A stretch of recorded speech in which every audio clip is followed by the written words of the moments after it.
வணக்கம் அன்பார்ந்த உறவுகளே, இன்றைக்கு நாங்கள் வெள்ளமா புட்டு எப்படி அவிக்கிறதுன்றதை பார்ப்போம். இது அரிதட்டு மா அரிக்க போகிறோம். இது 1 கிலோ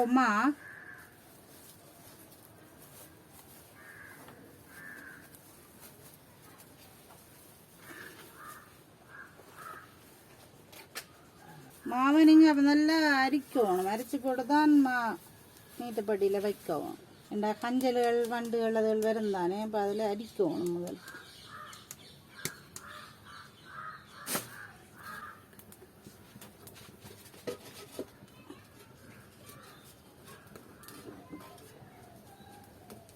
இந்த பானைக்கு அரைவாசிக்கு விட போகிறோம் தண்ணி. 1 கிலோ தானே, 2 அவிய வேணும் நல்லா. இது பார்த்தீங்கன்னா இதான் மா வைக்கிற நீத்துப்பட்டி. இந்த நீத்துப்பட்டிக்கு தான் மா வைக்க போகிறோம்.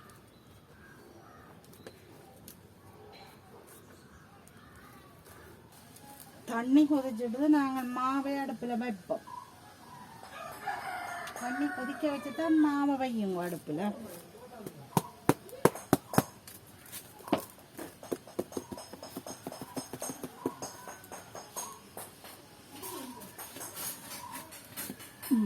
மாவியட்டும் நாங்கள் தேங்காயை திருவுவோம். தேங்காய் திருவியாச்சு தேங்காய் காணும். ஒரு தேங்காய் திருவினால்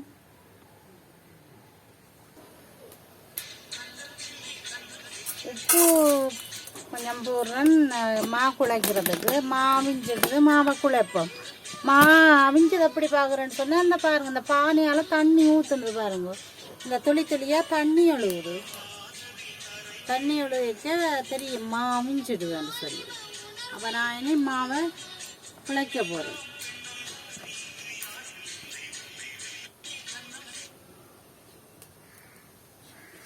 மாவை குழைப்போம். பார்த்தீங்களா, மா நல்லா அவிஞ்சிட்டு நீங்கள்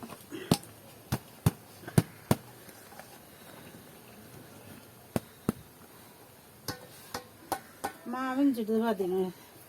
இந்த சில்வரால் நாங்கள் இந்த பேருந்து கட்டி வத்தி போடும். அதுக்காக இப்படி இதை பண்ணி சுடவே மாவை நசிச்சு போட்டு நாங்கள் சுடுதண்ணியை ஊற்றினா இந்த மா கட்டி படாது. சுடுதண்ணியை அப்படி கொதிக்க விட வேணுமா.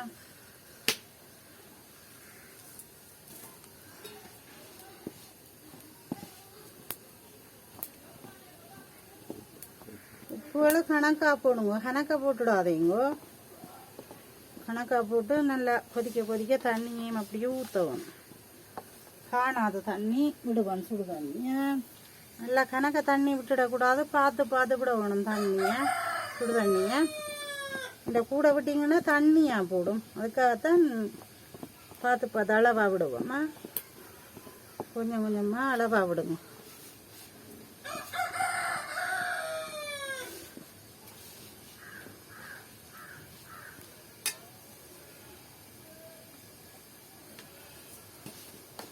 பார்த்தீங்களா, இப்போ சுடுதண்ணி ஊற்றி மா குழைச்சினா இந்த பருவம் கணக்கு. மாவுக்கு புட்டுக்கு சுடுதண்ணி விட்டு குழைச்சது இந்த பதம் கணக்கு. என்னென்னு சொன்னால் நாங்கள் தேங்காயும் போடத்தானே போடுறோம். தேங்காயில் மீறத்தன்மை இருக்குத்தானே. அப்போ கணக்கு தண்ணியை விட்டால் குழைக்கலாது. இந்த புட்டுண்ட பருவம் இது சரி. மாவுண்ட பருவமாக தண்ணி ஊற்றி குழைச்சது. நான் இப்படியை வச்சு குத்தலாதானே. அப்போ நான் அரைவாசியாக இதுக்கு பெட்டிக்க போட்டு குத்த போகிறேன்.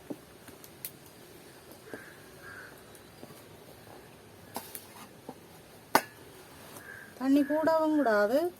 அளவாக விட்டீங்கன்னா சரி. இனி நான் குத்த போகிறேன்.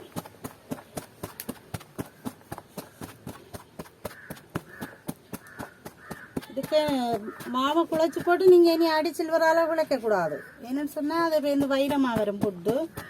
அதுக்காக இனி நீங்கள் பின்னால் நசிக்காமல் அப்படியே வச்சு குத்துங்க. நீக்கல இந்த பார்த்தீங்களா, இந்த இதால் தான் குத்துங்க. இனி இந்த பின்பக்கத்தால் இதை சுடுதண்ணியை ஊற்றி குழைச்சி போட்டு நசிக்கக்கூடாது. இந்த இதால் தான் குத்தவும். யாழ்ப்பாணத்தில் வெள்ளமா புட்டுன்னு சம்பளம் பண்ணாலே விரும்பி சாப்பிடுவோம். சின்ன பிள்ளையிலேருந்து பெரியாக்கள் மட்டும் சாப்பிடுவோம் விரும்பி. சின்னனா குத்தணும். மாவை நல்லா குத்தி போட்டு தான் நீங்கள் தேங்காய் பூவை போடணும். எல்லாம் மா கொத்திட்டேன் பார்த்தீங்களா, இப்படி நீங்களும் கொத்த வேணும் நல்லா மாவை. கொத்திட்டு இந்த தேங்காய் பூவில் கொஞ்சத்தை போடுவேன். போட்டுட்டு நல்லா அந்த மாவோட கலப்போம். இப்போ தேங்காய் பூ போட்டு கலந்தாச்சும் நாங்கள் இந்த நீதிப்படியெலாம் புட்டு அள்ளி வைக்க போகிறோம். பாருங்க, குளித்தின மாவை இந்த நீதிப்படியெலாம் நான் வச்சு வைக்க போகிறேன். இதை மா வைக்கிற நீதிப்படி, இதை புட்டு வைக்கிற நீதிப்படி. பார்த்தீங்களா, இந்த மா வைக்கிறது, இது புட்டு வைக்கிறது. இப்போ புட்டு வைக்கிற நீதிப்படியில் நான் மாவை அள்ளி வைக்க போகிறேன். நீங்களும் இதே மாதிரி செய்து பாருங்க புட்டு. நான் மற்ற மா கொத்துறதுக்கு இடையில இப்போ இந்த புட்டை வைக்க போகிறேன். வச்சுட்டு மூடி விடுவோம்.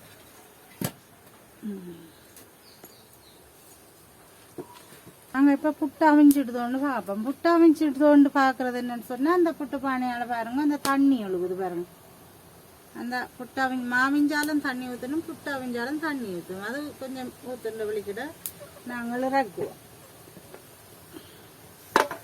பார்த்தீங்களா, புட்டு நீங்கள் புட்டு அவிஞ்சோன்னு அதை இப்படி தட்டி பாருங்க. இந்த ஜம்ப் பண்ணுது ஒட்டுப்படாமல்.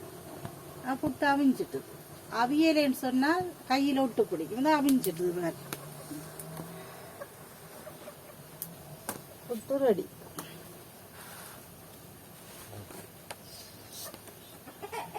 யாழ்ப்பாணத்து புட்டு ரெடி. வெள்ளமா புட்டு, கோதுமை மா புட்டு. நீங்கள் அப்படியே விடாமல் உளுத்துங்க. அப்படியே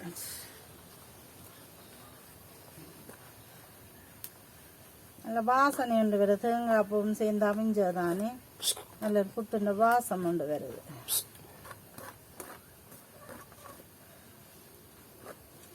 எனக்கு சும்மாவே சாப்பிடணும் போலடா.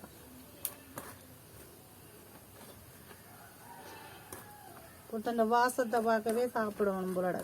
வாழைப்பழத்தோடு சாப்பிடலாம், நீங்கள் சம்பல் அடித்து சாப்பிடலாம், கறி இருந்தால் சாப்பிடலாம்.